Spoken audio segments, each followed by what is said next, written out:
Aloha mai, aloha kako. Aloha. I am Haunani-Kay Trask. I am a descendant of the Pi'ilani line of Maui and the Kahakumakali'ua line of Kauai. I greet you today as an indigenous woman. I am an American subjugated native. I am part of a non-self-governing people known here as the Native Hawaiians, and I am a Polynesian member of the Pan-Pacific movement for self-determination that has been growing in the Pacific Islands for the last 30 years. I am not an American. Despite American imperialism, that is the territorial and economic control of Hawaii since 1898, Hawaiians, and not just myself, are not Americans. We are not Europeans. We are not Asians. We are not from the Pacific Rim. We are not immigrants to the Pacific. We are the children of Papa, Earth Mother, and Wākea, Sky Father. They created together the sacred lands of Hawai'i. From these lands came the taro, and from the taro came the Hawaiian people. Because of this, Hawaiians have a genealogical relationship to the lands and waters of Hawai'i. Our universe is a cosmos of familial relations. The land is our mother, and we are her children. This is the lesson of our genealogy. For over 200 generations, we lived in the land's keeping. In 1778, a white foreigner called haole in our language came to our homeland with a pestilential shipload of other white foreigners.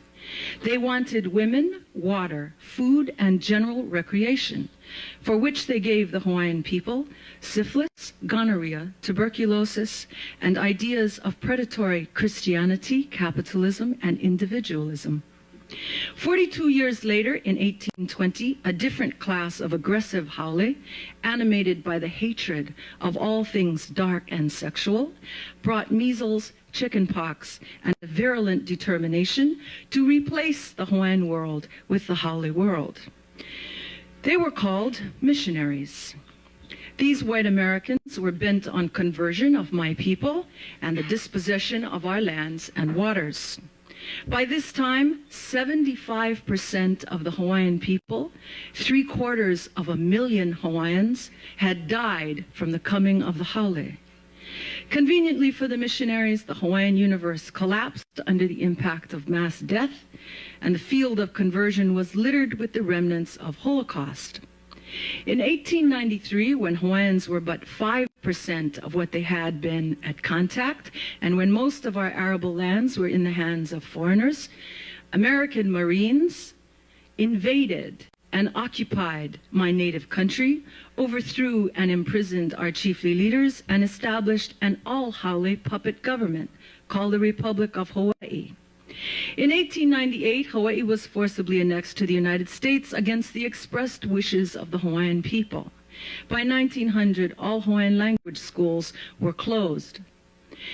From this point forward into the 20th century, Hawaiians have become increasingly like other native peoples, conquered and subordinated in their own homeland. We suffer a declining population, continued land dispossession, and ongoing destruction of our cultural ways.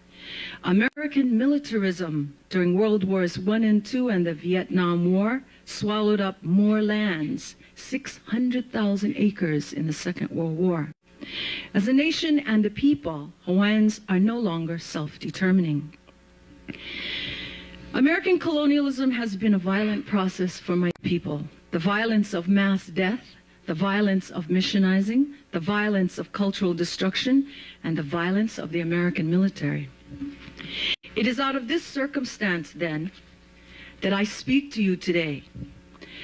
Please remember that this history of violence against my people, who are now a numerical minority in our homeland, are occupied by a majority of non-natives, including over 6 million tourists a year.